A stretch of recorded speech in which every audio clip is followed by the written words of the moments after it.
ओम शांति। ओम शांति। आज प्यारे बाबा के 8 तारीख के महावाक्य हैं। आज बाबा ने हम बच्चों को बार बार स्मृति दिलाई है, बच्चे अब घर जाना है। कहाँ है हमारा घर? परम धाम ना, सबसे ऊंचा धाम। पहला नंबर है ये पृथ्वी लोक, उसके बाद है सूक्ष्म लोक और उसके बाद है परम धाम।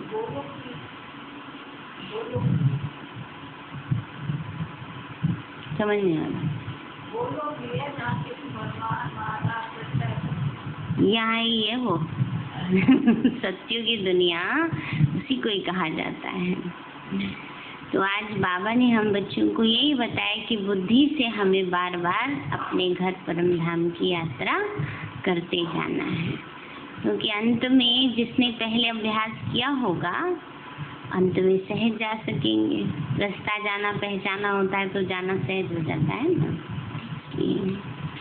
बाबा बोले मीठे सेंसिबल बच्चे, सेंसिबल माना समझदार, मीठे सेंसिबल बच्चे सदा याद रखो कि हम अविनाशी आत्मा हैं। हमें अब बाप के साथ पहले तबके माना फ्लोर में जाना है। परम धाम पहला तबका माना फ्लोर में जाना है। प्रश्न है, कौन सी मेहनत तुम हर एक बच्चे को अवश्य करनी है? बाबा बोले, बाबा तुम्हें जो इतने नॉलेज देते हैं उसे अपने दिल से लगाते रहो। बाबा कहते हैं बच्चे, बाबा जो तुम्हें इतनी नॉलेज देते हैं उसे अपने दिल से लगाते रहो। अंदर ही अंदर उसको मनन कर हजम करो। जो बाबा की मुरली में हमें ज्ञान मिल रहा है उसको अंदर चिंतन करके हजम करना है, जिससे शक्ति मिलेगी। यह मेहनत अवश्य हर एक को करनी चाहिए। जो ऐसी गुप्त मेहनत करते वह सदा हर्षित रहते।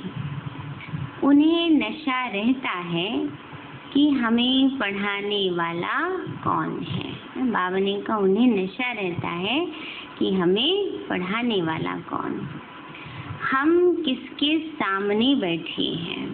जो ज्ञान चिंतन करते हैं तो वो नशा चढ़ता जाता है, क्योंकि बाबा कहते हैं अपनी घोट तो नशा चढ़े ना। ये किसके लिए कहा गया है? ये भक्ति में भांग के लिए कहा गया है कि भांग अगर खुद से घोट के पीते हैं तो कहते हैं उसका नशा कुछ और ही होता है।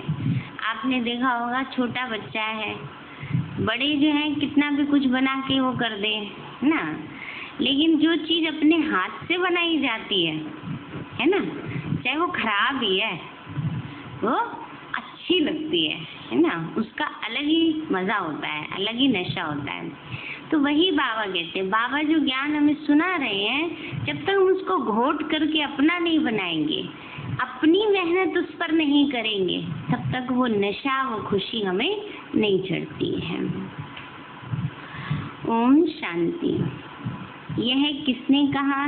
2 बार ओम शांति, 2 बार कहते हैं ओम शांति ओम शांति। तो एक तो शिव बाबा ने कहा, एक ब्रह्मा बाबा ने कहा, यह बाप दादा इकट्ठे हैं तो दोनों को बोलना पड़े ओम शांति ओम शांति। अब पहले किसने कहा और बाद में किसने कहा? पहले शिव बाबा ने कहा ओम शांति, मैं शांति का सागर हूँ। पीछे किसने कहा? दादा की आत्मा ने कहा, ब्रह्मा बाबा ने कहा। बच्चों को याद दिलाते हैं ओम शांति, मैं तो सदैव देही अभिमानी हूँ, कभी देह अभिमान में नहीं आता हूँ। एक ही बाप है जो सदैव देही अभिमानी रहते हैं। ब्रह्मा विष्णु शंकर ऐसे नहीं कहेंगे। तुम जानते हो ब्रह्मा विष्णु शंकर का भी सूक्ष्म रूप है। तो ओम शांति करने वाला एक शिव बाबा है जिनको कोई शरीर नहीं है। बाप तुमको अच्छी रीति समझाते हैं और कहते हैं मैं एक ही बार आता हूँ। मैं सदैव देही अभिमानी हूँ ना। बाबा कहते हैं बच्ची मैं एक ही बार आता हूँ क्योंकि मैं देही अभिमानी हूँ। मैं पुनर्जन्म में नहीं आता, इसलिए मेरी महिमा ही न्यारी है। मुझे कहते हैं पर निराकार परमपिता परमात्मा ना, वो अजन्मा है ना। तो बाबा कहते हैं बच्ची पुनर्जन्म रहित है, अजन्मा है, तो ये महिमा शिव बाबा की है। भक्ति मार्ग में भी शिव के लिए कहेंगे निराकार परमपिता परमात्मा। निराकार की पूजा होती है, वह कभी देह में नहीं आते, अर्थात देह अभिमानी नहीं बनते। अच्छा, फिर उसके नीचे आओ सूक्ष्म वतन में, जहाँ ब्रह्मा विष्णु शंकर रहते हैं। शिव का नाम रूप तो देखने में नहीं आता, चित्र बनते हैं, लेकिन वो है निराकार। वह कभी साकार बनते ही नहीं है ना। शिव बाबा जो है कभी साकार नहीं बनते। फिर बावनी का पूजा भी निराकार की ही होती है।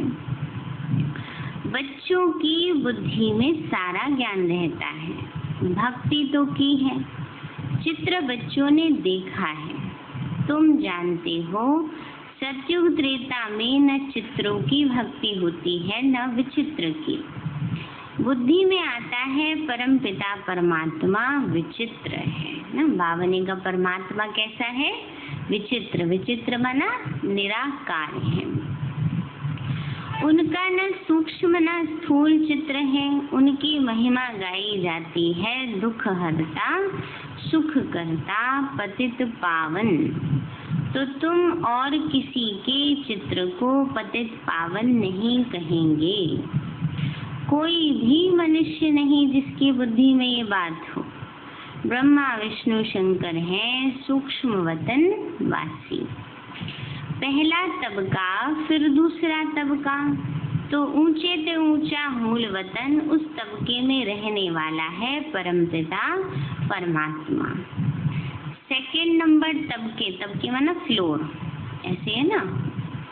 तो बाबा ऊपर से नीचे 1 2 3 कर रहे हैं, है ना। तो सबसे ऊपर वाला फर्स्ट फ्लोर, बीच वाला सेकंड फ्लोर, नीचे वाला थर्ड फ्लोर है। दुनिया वाले नीचे धरती पे रहते हैं ना, तो नीचे से चलते हैं, है ना।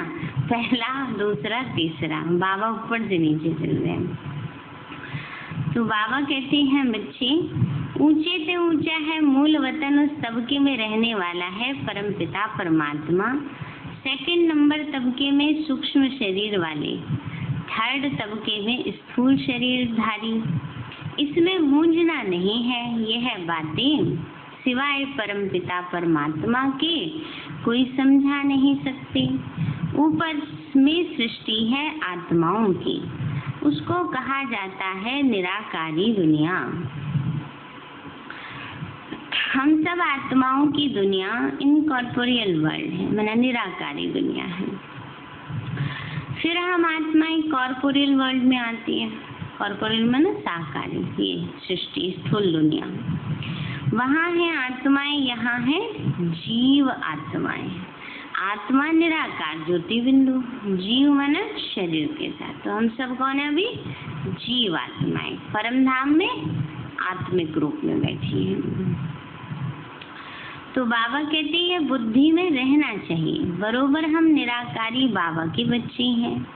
हम भी पहले निराकार बाबा के पास रहते थे। निराकारी दुनिया में ही आत्माएं रहती हैं जो अभी तक पाठ बजाने के लिए आते रहते हैं साकार में। वह हो गया निराकार बाप का वतन। हम आत्मा हैं, यह नशा होना चाहिए। अविनाशी चीज का नशा रहना चाहिए, विनाशी चीज का थोड़े ही होना चाहिए। देह के नशे वाले को देह अभिमानी कहा जाता है। देह अभिमानी अच्छे व आत्माभिमानी अच्छे। कौन अच्छे? आत्माभिमानी अच्छे है ना। सेंसिबल कौन? समझदार कौन? आत्माभिमानी। आत्मा ही अविनाशी है, देह तो विनाशी है। आत्मा कहती है हम 84 देह लेते हैं। हम आत्मा परम धाम में बाप के साथ रहने वाली हैं। वहां से आते हैं पार्ट बजाने, यहाँ पार्ट बजाने। आत्मा कहती है ओ बाबा।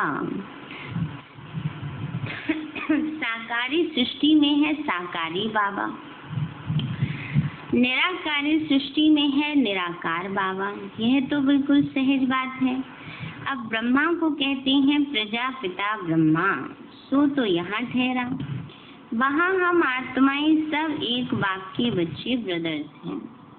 बाप शिव के साथ रहने वाले हैं। परमात्मा का नाम है शिव, उनका नाम है। आत्मा का नाम है। शिव के साथ कौन होते हैं? शालिग्राम, है ना। तो हम सब कौन है? शालिग्राम है। तो बाबा कहते हैं आत्मा का नाम शालिग्राम है। आत्मा का भी रचयिता चाहिए। हमेशा दिल में ऐसे बातें करते रहो। आत्मा का तो कोई रचयिता नहीं हो सकता ना। आत्मा तो अजर अमर अविनाशी है। तो जो ज्ञान मिला है वो अपने दिल से लगाने के लिए मेहनत करनी है। आत्मा ही विचार करती है। पहले पहले तो ये निश्चय करो कि हम आत्मा बाप के साथ रहने वाले हैं। हम उनके बच्चे हैं तो जरूर वर्षा मिलना चाहिए। यह भी तुम बच्चे जानते हो कि यह जो आत्माओं का झाड़ है उनके पहले जरूर बीज होता है। जैसे सिजरा बनाते हैं बड़ा बाप, फिर उनके 2-4 बच्चे निकले, फिर उनसे निकलते हैं, जिससे निकालते हैं फैमिली ट्री। परदादा, फिर दादा, फिर उनके बच्चे, फिर उनके बच्चे, फिर उनके बच्चे, है ना। उसको कहते सिजरा, कुटुम्ब ना, कि ये हमारा कुटुम्ब है। तो बाबा कहते हैं बच्चे ऐसे ही बड़ा बाप, फिर उससे 2-4 बच्चे निकले, फिर उससे 1-2 वृद्धि को पाते पाते झाड़ बड़ा हो जाता है। बिरादरी का नक्शा होता है कि फलाने से फलाना निकला, फिर फलाने निकले, ऐसे बढ़ता जाता है। तुम बच्चे जानते हो मूल वतन में सभी आत्माएं रहती हैं, उनका भी चित्र है। ऊंचे से ऊंचा है ना, तो तुम बच्चों की बुद्धि में है बाबा इस शरीर में आए हुए। किसमें? ब्रह्मा बाबा में। रूहानी बाप इनमें आकर रूहों को पढ़ाते हैं। सूक्ष्म वतन में तो नहीं पढ़ाएंगे। सत्युग में तो ये नॉलेज किसी को भी रहती नहीं। बाप ही संगम युग पर आकर यह नॉलेज देते हैं। इस मनुष्य सृष्टि रूपी झाड़ की नॉलेज कोई को है नहीं। कल्प की आयु ही बहुत बड़ी लिख दी है। अभी बाप तुमको समझाते हैं बच्चे, अभी तुमको फिर से घर चलना है ना, चलना है ना। या नहीं बाबा, भी तो दुनिया देखनी है। या तैयारी करके बैठे, पैकिंग करके सब अपनी। बाबा कहते हैं बच्चे अब घर चलना है। वो है आत्माओं का घर। बाप और बच्चे रहते हैं, सब ब्रदर्स हैं। ब्रदर्स और सिस्टर्स सब कहा जाता है जब यहाँ शरीर धारण करते हैं। हम आत्माएं सब भाई भाई हैं। तो भाई का जरूर बाप भी होगा। वो है परम पिता परमात्मा। सभी आत्माएं शरीर में रहते हुए उनको याद करती हैं। सत्युग त्रेता में कोई याद नहीं करते। पतित दुनिया में सभी उनको याद करते हैं, क्योंकि सब रावण की जेल में है। इस समय सब कहाँ बैठे हैं? रावण की जेल में। सीता पुकारती थी हे राम। बाप समझाते हैं राम कोई त्रेता वाला याद नहीं आता। राम तो परमपिता परमात्मा को समझ याद करते रहते हैं। आत्मा पुकारती है। अभी तुम बच्चे जानते हो आधा कल्प फिर हम किसको पुकारेंगे नहीं, क्योंकि सुख धाम में रहेंगे। समय बाप ही समझाते हैं, दूसरा तो कोई जानते नहीं। वह तो कह देते हैं कि आत्मा सो परमात्मा। आत्मा परमात्मा में लीन हो जाती है। बाबा ने कहा इतना पता ही नहीं है, तो कहते थे बस आत्मा सो परमात्मा। आत्मा तो लीन हो जाती है। बाबा कहते हैं आत्मा सो परमात्मा हुआ तो पुकार किसको रहे हो? बात समझाते आत्मा तो अविनाशी है, एक भी आत्मा का विनाश नहीं हो सकता। जैसे बाप अविनाशी वैसे आत्मा भी अविनाशी। यहाँ आत्मा पतित तमो प्रधान बनती है, फिर बाप सतो प्रधान पवित्र बनाते हैं। सारी दुनिया को तमो प्रधान बनना ही है, फिर सतो प्रधान बनना है। पतित दुनिया को पावन बनाने बाप को आना पड़ता है। उनको कहते ही हैं गॉड फादर। बाप भी अविनाशी है और हम आत्माएं भी अविनाशी हैं। यह ड्रामा भी अविनाशी है। गहराई से समझने की बात है। कल बाबा ने कितना ड्रामा का पाठ पक्का कराया। जो होता है ड्रामा में फिक्स है, बनी बनाई बन गई, नथिंग न्यू। कोई ड्रामा आगे कहीं होगा अच्छा हाय कोरोना आ गया, हाय ये हो गया। बाबा कहते कुछ नया है ही नहीं। अब दुनिया बदलनी है, कैसे तो बदलेगी ना। घर में झाड़ू लगती है, पोछा लगता है तो कबाड़ा तो बाहर निकलता ही है ना, कूड़ा करकट। तो ऐसे ही दुनिया की सफाई होनी है, परिवर्तन होना है। और ये भी नहीं कि कोई एक दिन में हो जाएगा, कोई एक साल में हो जाएगा।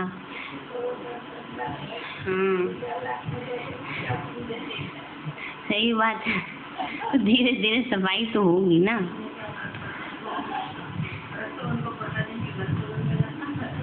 ये भी बात सही है। जिनके छोटे छोटे बच्चे होते हैं, पालना करने वाला कोई नहीं होता, उनको बहुत मुश्किल होता है।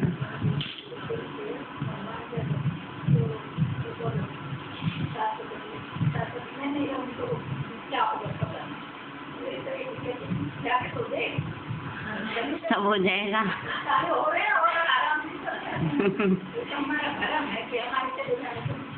नहीं वो तो सास थी ना।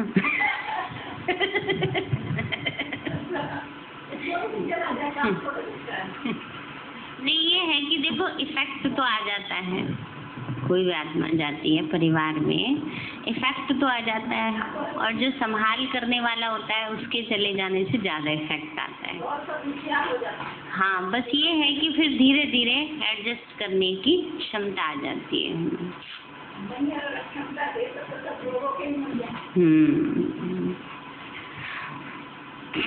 तो बाबा कहते हैं बच्चे, अभी तुम बच्चे ये ड्रामा भी अविनाशी है। तुम बच्चे जानते हो कि यह वर्ल्ड की हिस्ट्री ज्योग्राफी कैसे रिपीट होती है। इन चारों युगों में हमारा पाठ चलता है। हम सूर्यवंशी फिर चंद्रवंशी बनते हैं। चंद्रवंशी जैसे सेकंड ग्रेड में आ जाते हैं। 14 कला वाले को सूर्यवंशी नहीं कह सकते। वास्तव में देवी देवता भी उन्हों को नहीं कह सकते। देवी देवता संपूर्ण निर्विकारी 16 कला संपूर्ण को कहा जाता है। राम को 14 कला संपन्न कहेंगे। तुम्हारे ही 84 जन्मों का हिसाब समझाया जाता है। नई चीज फिर पुरानी होती है तो वो मजा नहीं रहता। पहले संपूर्ण पवित्र रहते हैं, फिर थोड़े वर्ष पास होंगे तो थोड़ा पुराना कहेंगे। मकान का भी मिसाल दिया जाता है। ऐसे हर चीज होती है। यह दुनिया भी एक बड़ा मांडवा है। मांडवा माना स्टेज। यह आकाश तत्व बहुत बड़ा है, इसका कोई अंत नहीं। इसकी एंड कहाँ है वह निकाल नहीं सकते। चलते जाओ, एंड हो नहीं सकती। ब्रह्ममय तत्व की भी कोई एंड नहीं हो सकती। साइंस वाले कितनी कोशिश करते हैं एंड देखने की, लेकिन जा नहीं सकते, है ना। साइंस ने बहुत कोशिश की समुद्र की गहराई नापने की, आकाश का पता लगाने की, है ना, लेकिन बाबा कहते कोई सीमा नाप नहीं सकते इसकी। बाबा ने कहा बच्चे ब्रह्म तत्व बहुत बड़ा है, बेअंत है। हम आत्माएं तो बहुत थोड़ी सी जगह में रहती हैं। जगह तो बाबा शरीर के लिए चाहिए होती है, आत्मा के लिए कहाँ जगह चाहिए। सुई की नोक से भी ज्यादा सूक्ष्म है। इतनी जगह में एक इंसान बैठ पाता है, इतनी जगह में सारे विश्व की आत्माएं आ जाए। वहाँ भी ऐसी भीड़ हो जाए अगर मकान बना के रहने लगे तो।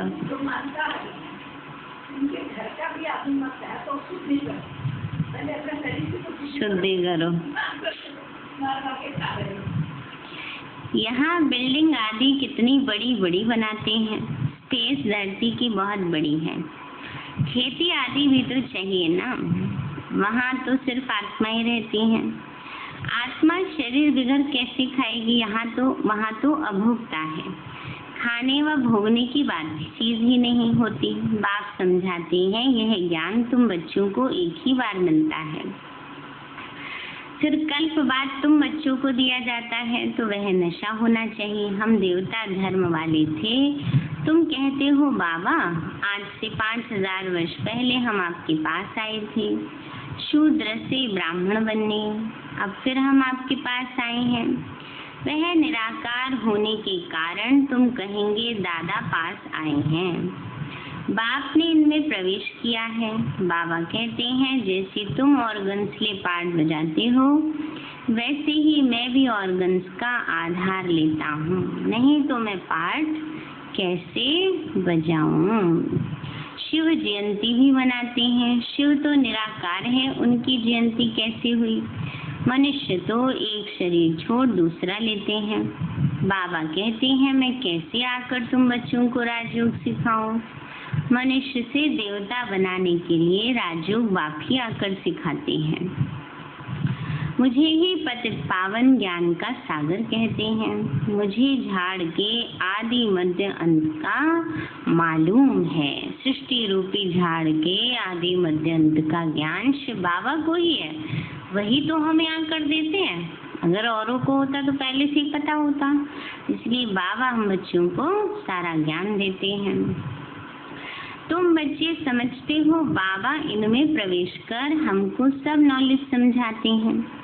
ब्रह्मा विष्णु शंकर के पाठ को भी समझना चाहिए। बाप को तो समझा है, वह पतित पावन है। हर एक की महिमा अलग अलग है, ड्यूटी अलग अलग होती है। प्रेसिडेंट प्राइम मिनिस्टर आदि बनते हैं। आत्मा कहती है ये मेरा शरीर है, मैं प्राइम मिनिस्टर हूँ। आत्मा शरीर के साथ ना हो तो बोल ही ना सके। शरीर है तब तो बोल रही है ना आत्मा। शिव बाबा भी है निराकार, उनको भी बोलने के लिए कर्मेंद्रियों का आधार लेना पड़ता है। इसलिए दिखाते हैं मुख से गंगा निकली। अब शिव बाबा तो है बिंदी, उनको मुख कहाँ से आया? तो इनमें आकर बैठते हैं, उससे ज्ञान गंगा बहाते हैं। बाप को ही सब याद करते हैं, हे पतित पावन आओ हमको इस दुख से छुड़ाओ। वही बड़े से बड़ा सर्जन है। क्या बन के आ रहा है बाबा? सर्जन है, डॉक्टर है सबसे बड़ा। बीमारियां बढ़ती जा रही है ना, बाबा याद दिलाते बच्चे। उसमें ही पतितों को पावन बनाने का ज्ञान है। सर्व पतितों को पावन बनाने वाला एक ही सर्जन है। सतयुग में सब निरोगी होते हैं। यह लक्ष्मी नारायण तो सतयुग के मालिक है। इनको ऐसे कर्म करने किसने सिखाए जो ऐसे निरोगी बने? तो बाप ही आकर श्रेष्ठ कर्म सिखलाते हैं। यहाँ तो कर्म ही कूटते रहते हैं। सतयुग में तो ना ऐसे नहीं कहेंगे कि कर्म ऐसे हैं। वहाँ कोई दुख रोग होता नहीं। कर्म कूटना माना हाय हाय करना, कहते ना पता नहीं ऐसे कौन से कर्म करके आए भगवान जो ऐसा ऐसा हो रहा है, इसको कहते कर्म कूटना। कर्म जब कर लिए तब कर लिए, तब तो सोचा नहीं। सोचना तो तब था, है ना, जब फल भोगने को आया तब परेशान हो रहे हैं ना। इसलिए तो यहाँ तो एक दो को दुख देते ही रहते। सतयुग त्रेता में दुख की बात होती नहीं, जो कहा जाए कि यह कर्मों का भोग है। कर्म कर्म विकर्म का अर्थ कोई समझ ही नहीं सकते। तुम जानते हो हर एक चीज पहले सतो प्रधान फिर सतो रजो तमो बनती है। सतयुग में 5 तत्व भी सतो प्रधान रहते हैं। हमारे शरीर भी सतो प्रधान प्रकृति के होते हैं। फिर आत्मा की 2 कला कम होने से शरीर भी ऐसे बनते हैं। सृष्टि की भी 2 कला कम हो जाती है ना, सूर्यवंश से चंद्रवंश में आने तक। ये सब बाप ही बैठ समझाते हैं, दूसरा तो कोई समझा ना सके। अच्छा मीठे मीठे सिक्के लदे बच्चों प्रति माता पिता का याद प्यार और गुड मॉर्निंग। रूहानी बाप की रूहानी बच्चों को नमस्ते। रूहानी हम बच्चों की रूहानी माता पिता बाप दादा को नमस्ते नमस्ते बाबा नमस्ते। धारणा के लिए मुख्य सार है, अभी से ही बाप की श्रीमत पर ऐसे श्रेष्ठ कर्म करने हैं जो कभी फिर कर्म कूटने ना पड़े, अर्थात कर्मों की सजाएं ना खानी पड़े। बाबा ने कहा ऐसे कर्म करने हैं जो कभी कर्म कूटने नहीं पड़े, सजा ना खानी पड़े कर्म की। दूसरा है, किसी भी विनाशी चीज का नशा नहीं रखना। विनाशी चीज माना देह का, संपत्ति का, अपनी प्राप्तियों का है, आ जाता है ना। बाबा ने कहा उसका नशा नहीं रखना। यह देह भी विनाशी है। किसी किसी को अपनी बुद्धि का भी बहुत नशा चढ़ा रहता है, पद पोजीशन का नशा रहता है, इसका भी नशा नहीं रखना है। सेंसिबल बनना है, माने समझदार बनना है। वरदान दिया बाबा ने, फरमान की पालना द्वारा सर्व अरमानों को खत्म करने वाले माया प्रूफ भव। फरमान की पालना द्वारा सर्व अरमानों को खत्म करने वाले माया प्रूफ भव। बाबा बोले, अमृत वेले से लेकर रात तक दिनचर्या में जो भी फरमान मिले हुए हैं, उसी प्रमाण अपनी वृत्ति, दृष्टि, संकल्प, स्मृति, सर्विस और संबंध को चेक करो।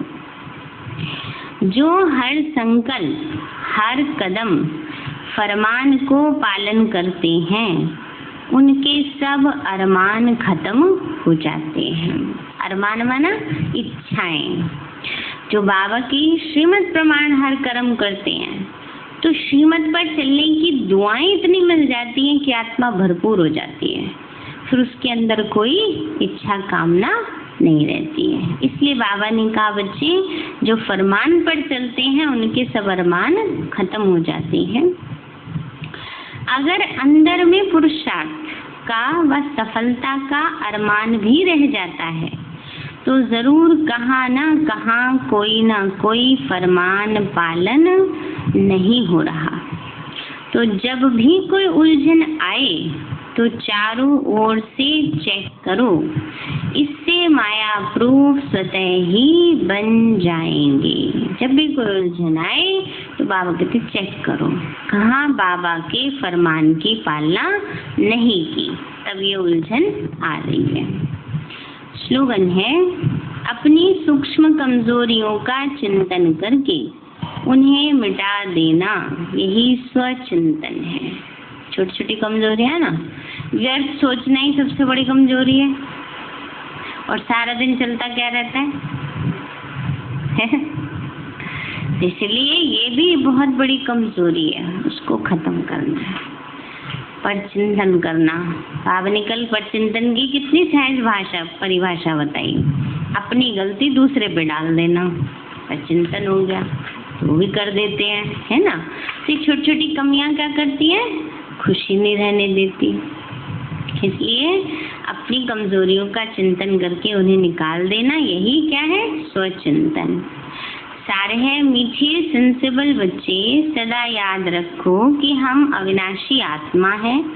हमें अब बाप के साथ पहले तब के मन फ्लोर में जाना है। प्रश्न है, कौन सी मेहनत तुम हर एक बच्चे को अवश्य करनी है। बाबा बोले, बाबा तुम्हें जो इतनी नॉलेज देते हैं उसे अपने दिल से लगाते रहो, अंदर ही अंदर उसको मनन कर हजम करो, जिससे शक्ति मिलेगी। ये मेहनत अवश्य हर एक को करनी चाहिए। जो ऐसी गुप्त मेहनत करते वो सदा हर्षित रहते हैं। उन्हें नशा रहता है कि हमें पढ़ाने वाला कौन है, हम किसके सामने बैठे हैं। ओम शांति। मीठे बाबा, आपने हमें सब कुछ दिया, आपका पदम गुणाबार शुक्रिया। प्यारे बाबा, आप हमें ज्ञान, गुण, शक्तियों, वरदानों और सद्बुद्धि से भरपूर करते हो। आपका बार बार शुक्रिया। मीठे बाबा, आपने मुझ आत्मा को, इस सेवा स्थान को, विश्व की सर्वात्माओं को निर्विघ्न बनाया। आपका बार बार शुक्रिया। प्रकृति के पांचों तत्वों का भी शुक्रिया। साइंस के साधनों का भी शुक्रिया। लौकिक अलौकिक परिवार का भी शुक्रिया। हे तन, तुम्हारा भी शुक्रिया। विश्व की सर्वात्माओं का और ब्रह्मांड की सारी शक्तियों का, सब प्रकार का सहयोग देने के लिए शुक्रिया। मीठे बाबा, मुझ आत्मा ने जाने अनजाने में जिन भी आत्माओं को मनसा वाचा कर्मणा दुख दिया है, मैं उन सभी से क्षमा चाहती हूँ। मुझे क्षमादान दिलाओ। और जिन आत्माओं ने मुझे दुख दिया है, विघ्न रूप बने हैं, मैं उन सभी को दिल से क्षमा करती हूँ। सबका कल्याण हो, सबको सुख शांति सद्बुद्धि मिले। मैं शिव बाबा से सारी शक्तियाँ मुझ आत्मा में समा रही हैं, पूरे शरीर में फैल रही हैं, पूरे घर में फैल रही हैं, पूरे देश पूरी दुनिया में फैल रही हैं। सब प्रकार के वायरस नष्ट होते जा रहे हैं। मैं आत्मा परम धाम में चमकती हुई मणि हूँ। सतयुग में पावन देवताई शरीर में पहले नंबर जन्म में रॉयल फैमिली में हूँ। मैं अष्टभुजाधारी देवी दुर्गा हूँ।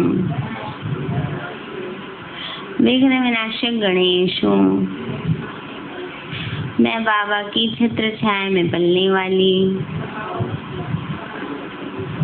सर्वश्रेष्ठ ब्राह्मण आत्मा हूँ। मैं फरिश्ता हूँ। मेरे साथ सब कुछ बहुत अच्छा होगा। मेरे साथ सब कुछ बहुत अच्छा होगा। मेरे साथ सब कुछ बहुत अच्छा होगा। मेरे साथ सब कुछ बहुत अच्छा होगा। मेरे साथ सब कुछ बहुत अच्छा होगा। ओम